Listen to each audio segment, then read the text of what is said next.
On behalf of our family, we want to thank all of you for the prayers for our beloved mom, Nancy. We feel them, and we continue to believe that she feels them too.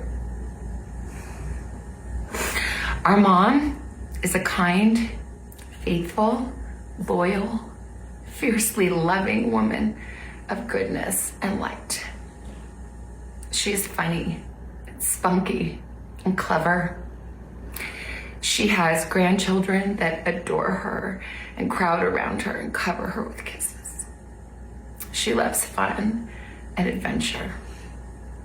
She is a devoted friend. She is full of kindness and knowledge. Talk to her and you'll see. The light is missing from our lives. Nancy is our mother. We are her children. She is our beacon. She holds fast to joy in all of life's circumstances. She chooses joy day after day, despite having already passed through great trials of pain and grief. We are always going to be merely human, just normal human people who need our mom. Mama, if you're listening, we need you to come home. We miss you.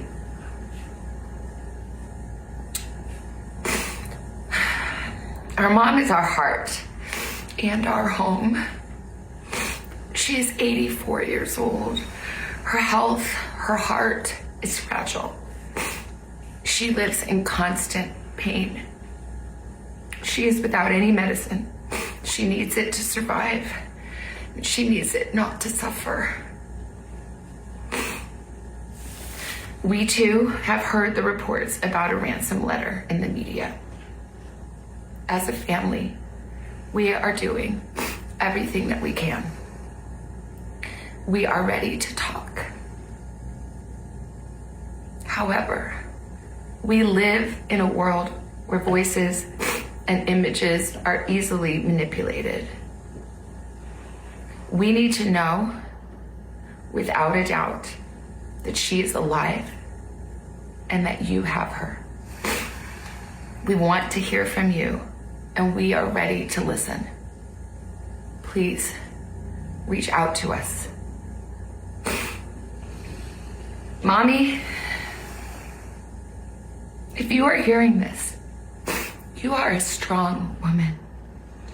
You are God's precious daughter, Nancy. We believe and know that even in this valley, He is with you. Everyone is looking for you, Mommy, everywhere.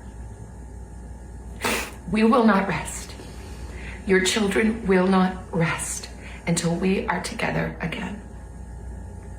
We speak to you every moment, and we pray without ceasing, and we rejoice in advance for the day that we hold you in our arms again. We love you, Mom. Love you, Mom. We love you, Mom. Stay strong. We love you, Mom. We love you. We too have heard the reports about a ransom letter in the media. As a family, we are doing everything that we can. We are ready to talk. However, we live in a world where voices and images are easily manipulated. We need to know, without a doubt, that she is alive and that you have her.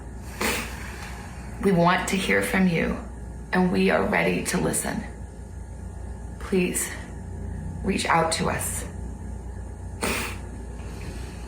Mommy,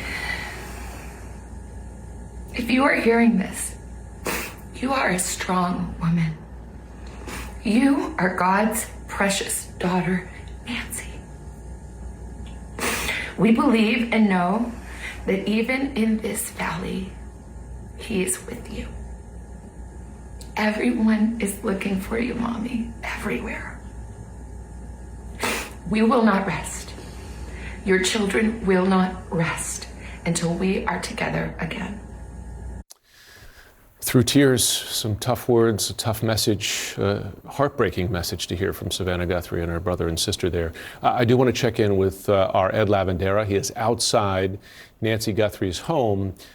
So we have some more details about what police were up to there this evening, just a short time ago, bringing sniffing dogs as well as bringing evidence bags out of the house afterwards. Have authorities given any further explanation as to what brought them back there again this evening?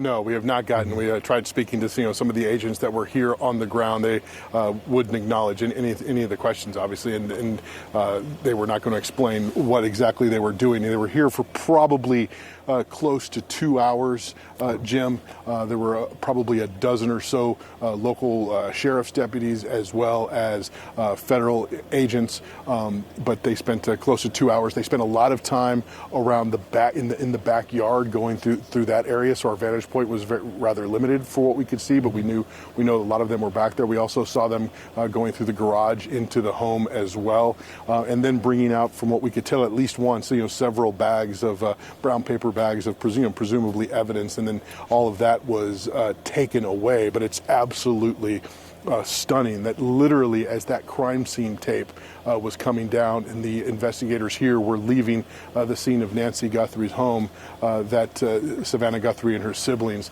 released this excruciating video to watch. And you think of someone who's had such a storied career speaking in front of a camera. I can't imagine that for them that those had to have been the most painful words to have to utter into a camera that she's ever had to endure.